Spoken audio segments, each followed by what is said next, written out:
स्वागत छ तपाईँहरूलाई मेरो च्यानल भाइब विथ सन्तोषमा। आशा गर्छु तपाईँहरूले हाम्रो ब्लग तीनधारे झरना हेर्नुभयो होला र त्यो सँगसँगै खास यहाँ आउनको लागि के कस्तो सुविधाहरू छन्, कसरी आउन सकिन्छ, कुन कुन बाटो भएर आउँदा ठिक होला र तपाईँहरूलाई अब यति गेट टुगेदर गर्ने हिसाबमा र कस्तो कस्तो बाटोहरूसँग तपाईँले फेस गर्नु सक्नुहुन्छ भन्ने जानकारीहरू मैले यहाँ तीनधारे झरनाका होमस्टेका मालिकसँग कुरा गरेको थिएँ र उहाँले चाहिँ धेरै राम्रोसँग हामीलाई जानकारी दिनुभएको छ। परिचयबाट सुरु गरौँ। नमस्ते सम्पूर्णलाई, मेरो नाम चाहिँ सुरेन तामाङ हो।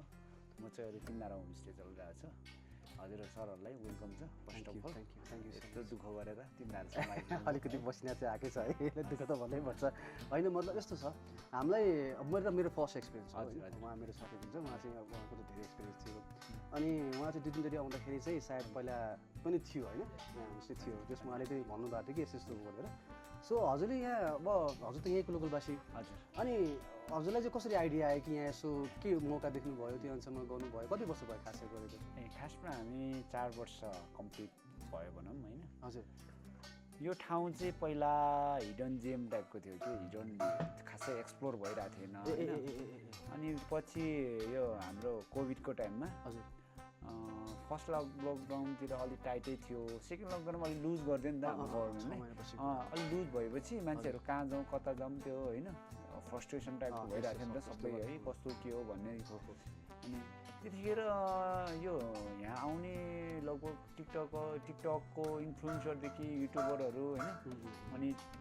टिभीको के भन्छ टेलिभिजन, नेसनल टेलिभिजनहरूले चाहिँ ठ्याक्कै उनीहरू डिस्कभर गरिदियो क्या यो ठाउँलाई, तीनधारालाई चाहिँ नियर बाई काठमाडौँ। अनि वाटरफल, अनि अलि हट सिजन के भन्छ नि गर्मी सिजनमा होइन, ठ्याक्क अनि पर्फेक्ट त्यो भयो कि। हजुर। अनि टिकटकमा त्यतिखेर मान्छेहरू सबै टिकटकमै झुन्डिरहेको थियो है। अनि टिकटकको भिडियो गर्दा गर्दै नेसनल न्युजदेखि लिएर भ्लगरदेखि लिएर इन्फ्लुएन्सर सबै आउनुभयो। त्यसपछि यो ठाउँ एकैचोटि हाइप लियो। काठमाडौँ नजिक 60-62 किलोमिटरको डिस्टेन्समा होइन। त्यसपछि झर्ना नि राम्रै, अफकोर्स धेरै राम्रो छ। अनि त्यही ड्युरेसन त्यही टाइममा फेरि बाहुबली फिल्म भने चलिरहेको थियो। त्यो हुँदा हुँदा ठ्याक्कै अब के भनौँ लक भनौँ कि कस्तो भनौँ, बाहुबली फिल्मको झर्ना भन्ने टाइपले हाइप बढायो एकैचोटि होइन। अनि झर्ना फेरि त्यस्तै देखिन्थ्यो होइन, अहिले पनि देखिरहेछ। अनि त्यही भएर मान्छेहरूलाई चाहिँ ल कहाँ जाउँ, तीनधारा जाउँ, कहाँ बाहुबली झर्ना भन्ने भयो। अनि कसरी सकिन्छ जान सकिन्छ भन्ने भयो। त्यसमा मान्छे 1जना 2जना गर्दा गर्दै बढ्दै गयो। जब त्यो यस्तै यही टाइमतिरै होला होइन, भदौ असोज कार्तिकतिर त के भन्छ साउन भदौतिर त यहाँ बसी ठाउँै थिएन कि, जहिले पनि यस्तै होस्। अनि के भयो, अनि त्यतिखेर म चाहिँ काठमाडौँमै बसिरहेको थियो। त्यतिखेर म काठमाडौँ थियो, काठमाडौँमा म खासमा मेरो फास्टफुड रेस्टुरेन्ट टाइपको चाडलतिर मैले चलाइरहेको थियो। अनि त्यो स्टडी पनि कन्टिन्यू गरिरहेको थियो। अनि गाउँमा यत्रो अब टुरिस्टहरू आइरहेछ, पर्यटकहरू, ल पर्यटकै भयो नि, लोकल भयो नि होइन, यत्रो आइरहेछ। अनि खाने बस्ने केही छैन के, मान्छे गुटुङडुङ गएको छ, यस्तो अब छैन कि, व्यवस्थितै केही भएन कि है। यसरी यस्तो राम्रो ठाउँ छ अनि आफ्नै ठाउँ यसरी चलिरहेको रहेछ ल भनेर, अनि त्यही माइन्ड मेकअप गरेर अब फ्यामिली सर्कललाई भनेर ल यस्तो यस्तो रहेछ, यस्तो ठाउँ रहेछ, हामीले फ्युचरमा केही गर्न सकिन्छ है भनेर सबसँग सेयरिङ गरेर ल है गर्न सकिन्छ भन्ने कुरा भएर फ्यामिली डिस्कसबाटै ल गर न त भन्ने भयो। हजुर। अनि फ्यामिली सपोर्ट यता रिलेटिभ्स गर्दा गर्दै यो ठाउँले चाहिँ अहिले यहाँसम्म आइपुगेको छ। पहिला आउँदाखेरि तपाईँले एउटा उमालेको चौचौ खान पाउँदैन थियो, अहिले हामीले सकेसम्म यो त धेरै ठुलो कुरो हो। सकेसम्म नभन्नु होला, यो धेरै ठुलो कुरो हो है। किन यहाँ आएर खाना खाइयो होइन, अब जस्ट गर्ने ठाउँ त पाएँ नि त हो। तलपट्टि अब हाम्रो गाउँ बेसी यस्तै छ होइन, सबै ठाउँमा भने जस्तो हुँदैन, यसलाई पनि मान्छु। तर जुन तरिकाले तपाईँले एउटा हामीलाई हाम्रो जुन एउटा भिजिटर आउँछ नि, टुरिस्ट भनौँ या हामी लोकल नेपालीहरू नै भनौँ या तपाईँहरूको जुन आफन्त हुनुहुन्छ त्यो भनौँ, तर जुन तरिकाले तपाईँले गर्नुभएको छ नि यसलाई त एप्रिसिएटै भन्नुपर्छ। तपाईँले ट्राभलमा अब आफ्नो दुःख सुख गरेर यहाँ दुःख बुझेर यहाँ सानो एउटा तपाईँ देख्नु भयो नि त, त्यसले गर्दाखेरि चाहिँ मलाई नै खुसी चाहिँ लागेको हो। कहीँ पनि खाना खाएँ, खाना पनि एकदम मिठो थियो होइन। त्यही भन्छ मैले चाहिँ अलिकति के सोचेँ भन्दाखेरि होइन, अब यहाँ हामीले नरिसाउनु होला, तर अपर्च्युनिटी तपाईँले देख्नुभयो, स्टार्ट गर्नुभयो, त्यो अनुसारमा धेरै भिजिटर पनि आउनुभयो होइन। साथसाथै यसलाई चाहिँ कसरी भन्दाखेरि तपाईँले एउटा पोजिटिभ भाइब लिएर गर्नुभयो क्या। अनि मलाई चाहिँ के लाग्यो भन्दाखेरि बाइकहरू त आउन गाह्रो रहेछ अनि साथसाथै अब म एउटा मेरो सजेसन है अब हामी आउने बेला चाहिँ उहाँ सन्दीपजी अलिकति एक्सपिरियन्स थियो नि त उहाँलाई थाहा थियो बाटो तर तलपट्टि आउँदाखेरि तपाईँले पछि भन्नुभयो नि त अर्को अप्सन एउटा छ भन्ने खालको भयो त्यहाँ हामीले बाटो नपाएको कारणले गर्दाखेरि बाइकमा आउनलाई चाहिँ अलिक गाह्रो जस्तो फिलिङ भयो त्यसले गर्दा अरू अल्टरनेटिभ बाटोहरू थिएन र आई मिन हामीलाई सजिलोसँग त्यही बाटो देखाउँदै आएको भयो या कागजमा एउटा सानो लेखेको भयो त्यसमा के यस्तो छ अहिले यो ठाउँ डेभलप हुने फेजमा छ यो ठाउँमा हैन अनि एक्चुअली यो ठाउँ चाहिँ रोसी गाउँपालिकामा पर्छ अब इभन अब गाउँपालिकामा बजेट कति के आउँछ त्यो मलाई राम्ररी नलेज चाहिँ छैन तर कमै आउनु चाहिँ तर यो ठाउँ चाहिँ त यसरी एक्सप्लोर भएको हो कम्तीमा 4 वर्ष 5-6 वर्ष भइसक्यो हैन 6 वर्ष जतै भइसक्यो यो सेकेन्ड पेन्डेमिकदेखि तर अहिलेसम्म पनि बन्न सकेको छैन यसमा चासो चाहिँ अब तपाईको यहाँको प्रमुखको नि खासै चासो देखिरहेको छैन हैन अब स्थानीयको नि खासै चासो चाहिँ देखिएको छैन नत्र यस्तो ठाउँमा हैन टिकट सिस्टम मात्र गऱ्यो भने यो ठाउँलाई मेन्टेन गर्नलाई त्यही टिकटबाटै उठ्छ हैन अब हामीले यो कुरा हामी यहाँ ओडामा स्थानीयमा राख्थ्यो बेलामा तपाईले गर्न हुँदैन हामी आफै गर्छु भन्ने चाहिँ भएको हो हामी आफै कस्तो प्राइभेटमा गर्ने भने कि सरकारी समितिमा गर्ने भन्ने कुरा आयो यस्तो हो अब एटलिस्ट त्यहाँको सफा गरेर व्यवस्थित झर्नालाई व्यवस्थित गरेर त्यो जङ्क फुडदेखि बियर बोतलहरूदेखि त्यसलाई नै सस्पेन्ड गरेर यहीँबाट इन्ट्रीमै हैन अलिकति टिकट दिएर लग्यो नि त्यसलाई सफा गर्ने एकजना स्टाफ मात्र भइदियो भए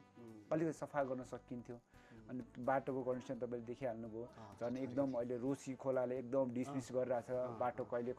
कता हैन हो अनि तल खोलाबाट आउने दुईटा बाटो छ एउटा नारायणटार हुँदै आउने बाटो एउटा चण्डी बेसी हुँदै आउने बाटो हैन अनि आज तपाईहरु नारायणटार हुँदै आउनुभयो हैन कहिले त्यो बाटो राम्रो कहिले यताको बाटो राम्रो हुन्छ के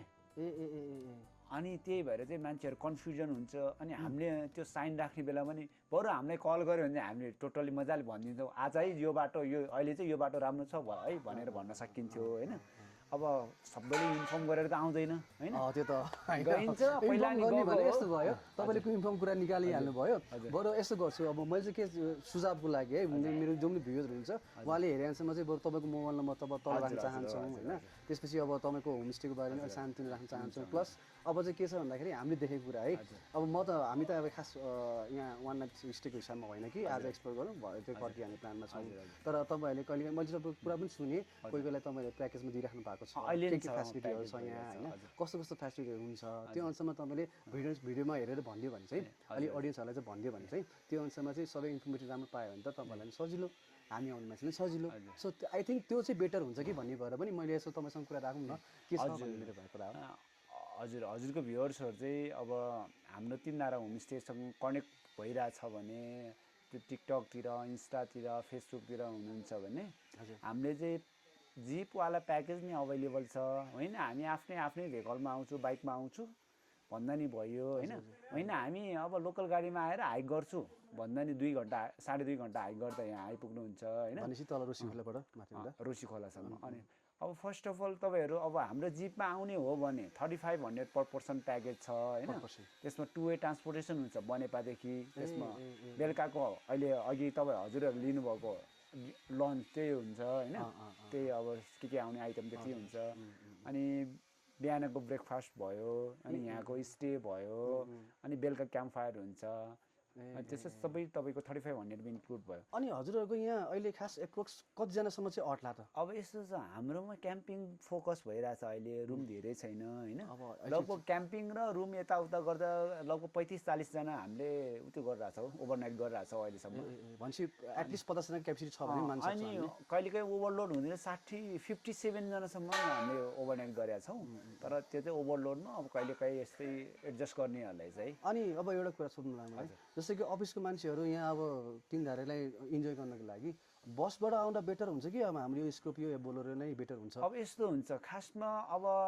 आफ्नो सेड्युल कतिको बिजी हुनुहुन्छ हामीले डेवाला प्याकेज नै प्रोभाइड गरिदिन्छौँ हजुर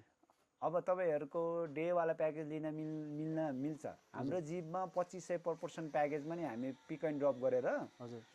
त्यो प्याकेज नि हामी प्रोभाइड गर्न सक्छौँ तर मिनिमम 8 जना हुनुपर्छ हैन हजुर अनि तपाईँको बिहानै 6 बजे यता बनेपा काठमाडौँबाट 6 बजे हिँड्नुभयो भने बनेपा 8 बजे आइपुग्नुहुन्छ 8 बजे हामी बनेपाबाट रिसिभ गरेर तपाईँहरूलाई अनि बेलुका यहाँ के भन्छ दिउँसो यहाँ लन्च राखेर बेलुका फेरि रिटर्न हुने हाम्रो प्याकेज 2500 पर पर्सन प्याकेज छ सो हजुरले चाहिँ रिसिभ गर्दाखेरि बनेपाबाट रिसिभ गरेर यहाँसम्म आइपुग्ने हजुर अनि ड्रप गर्ने बेला बनेपा नै किनभने हाम्रो यस्तो हुन्छ कि कहिलेकाहीँ बनेपा यहाँबाट बनेपा पुग्नु र बनेपाबाट काठमाडौँ पुग्नु एउटै हुन्छ कि धेरै जाम हुने यताउता हुने भनेर अलिक बिजी सेड्युल भइरहेको हुन्छ हाम्रो गाडीको नि त्यही भएर चाहिँ हजुरहरू चाहिँ प्रोपर इन्फर्म गरेर आउनुहोस् हजुरले दुःख पाउनुहुन्न कि जसले तिनीहरू आउँदै हुनुहुन्छ हामीसँग कनेक्ट भएर प्रोपर इन्फर्म गरेर आउनुहोस् हजुरले हामी मजाले तपाईँलाई डिटेल्समा भनिदिन्छौँ बाटो कन्डिसनदेखि र कहिले बाटो के छ होइन हामीले अहिले सकेसम्म लाइट कारहरू ट्याक्सीहरूलाई रिकमेन्डै गर्दैनौँ नआउनु नै भन्छौँ होइन पानी पर्ने बेलामा तपाईँ सकेसम्म तिनधारा नआएको राम्रो पानी पर्दै जब काठमाडौँमा पानी पर्दैछ भने अगाडि एक कल गरेर सोध्नुहोस् तिनधाराको कन्डिसन कस्तो छ यो साथसाथै तपाईँको नम्बर पनि भनिदिनुहोस् होइन हजुर मेरो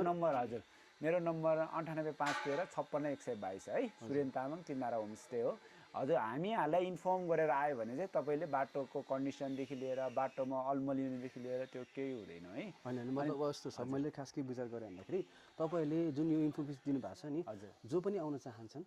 उनीहरूलाई चाहिँ एक्ज्याक्टली बरु हुन त भने जस्तो केही पनि हुँदैन तर सम्भवतसम्म कहाँसम्म चाहिँ तपाईँहरूले फेसिलिटी दिन सक्नुहुन्छ के समस्या हुन सक्दैन होइन त्यहाँ आइसकेपछि कोही कोही बुढी मान्छेहरू पनि आउनु खोज्ला जस्तो कि मैले यहाँ भर्खरै अब लगभग 40 वर्ष उमेर कटेका अब लेडिजहरू पनि देखेँ होइन सो उहाँहरू मान्छे आउँदाखेरि त यहाँ खास समस्या त हुँदैन होला नि त हुँदैन अब यस्तो छ जब तपाईँहरू होमस्टेबाट तिनधारा वाटरफल चाहिँ 20देखि आधी घन्टाको भनौँ न त्यतिको वाक छ हिँड्नुपर्छ तर त्यो हिँड्ने बाटो चाहिँ एकदम सेफ्टी छ मजाले फ्ल्याट स्टोन हालेको छ चिप्लो माटो केही छैन होइन रेलिङ छ साइडमा भिरतिर जान्छ भनेर रेलिङ हालेको छ होइन होमस्टेबाट उता झर्रा हिँडेर जानलाई चाहिँ लगभग सकिन्छ मजाले सकिन्छ त्यस्तो गाह्रो केही छैन अनि फेरि यो झर्ना त्यस्तो डेन्जर वाटरफल पर्दैन किनभने पानी परेर मान्छे बगाउने ढुङ्गा झर्ने खासै केही हुँदैन यसमा यसको मुहान मजाकै के भन्छ नि मुहान साथी मुहान कहाँबाट आयो खास यसको मुहान यस्तो महाभारत रेन्ज हो यो जङ्गल ओके त्यो महाभारत रेन्जबाट खोल्चाहरूबाट ट्याक्क बिस्तारै जम्मा हुँदै आएको पानी हो राम्रो इन्फर्मेसन पायो भने त सजिलो हो नि त त्यो तपाईँले दिनुभयो त्यो हिसाबले चाहिँ अब हामीले त्यही हिसाबमा अडियन्सलाई पनि बुझाउन खोज्छौँ प्लिज उहाँको नम्बर नोट गर्नु होला हामी तल स्क्रिनमा पनि हालिदिन्छौँ होइन त्यही अनुसारमा चाहिँ उहाँसँग कन्ट्याक्ट गर्नुभयो भने बेटर हुन्छ उहाँले कहाँसम्म अब कहिलेकाहीँ अब तपाईँले सोचेको टाइममा सायद नहोला किनकि उहाँको अलरेडी प्याक हुनसक्छ सो त्यसको लागि अप्सन उहाँले के आउनु अल्टरनेट बनाउन सक्नुहुन्छ सो म्याक्सिमम् 50 जनाको लागि ठिक छ तर 50 जनाको लागि पनि उहाँले के न के तपाईँलाई अल्टरनेटिभ अप्सन दिनुहुन्छ किनकि गाडीको बसको फेसिलिटी यहाँ छैन बोलेरोहरू चाहिँ हुन्छ होइन त्यो हिसाबले गर्दाखेरि चाहिँ त्यही अगाडि गराएर उहाँसँग कुरा गरेर आउनुहोस् यहाँ धेरै रमाइलो छ म चाहिँ यति नै भन्छु थ्याङ्क यू सो मच हजुरलाई थ्याङ्क यू हजुरको शुभ नाम फेरि भनिदिनु मेरो नाम सुरेन तामाङ याद राख्नुहोस् है सुरेन तामाङ स्क्रिनमा पनि आउँछ उहाँको हामीले देखाएको छौँ तिनधारा होमस्टे भनिन्छ हामी राख्छौँ त्यो अनुसार तपाईँले कन्ट्याक्ट गरेर चाहिँ आउनुहोस् थ्याङ्क यू